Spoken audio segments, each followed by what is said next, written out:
Your Harman P38 pellet stove operates only as manual ignition. This means the stove does not use automatic ignition, and you will need to manually light the stove. First, let's take a moment for a brief overview of the controls on your stove. There are two operating modes: stove temperature mode and room temperature mode.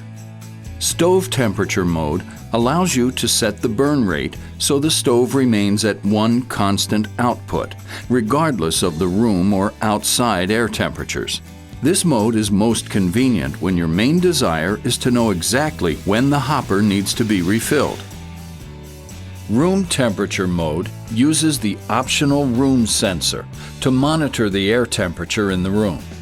Based on your desired setting, the stove will automatically adjust its burn rate to maintain a constant comfort level within 1 degree of your set temperature. The optional room sensor must be installed to use room temperature mode. The optimal distance for the room sensor is up to 20 feet away from the stove and 5 feet above the floor. The feed adjuster allows you to limit the amount of pellets being fed to the burn pot, therefore also affecting heat output. For example, number 3 setting will give up to a 30-second feed cycle. Number 6 setting will give up to a 60-second feed cycle if needed.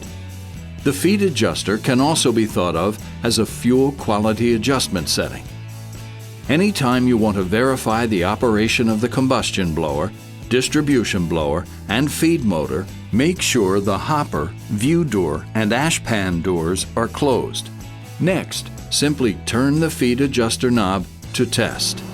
This will run the blowers and feed motor for 1 minute. Use the temperature dial to choose your desired room temperature if you're in room temp mode, or an output rate from 1 to 7 if you're in stove temp mode. The L to H range in each mode is the variable speed of the distribution blower, which may vary depending on the temperature of the stove. Before lighting your pellet stove, the installer should have made all preliminary adjustments, conducted a draft test, and checked that all seams and joints in the venting system components have been properly sealed. Make sure you have a surge protector and a 120-volt 60 Hz grounded outlet available.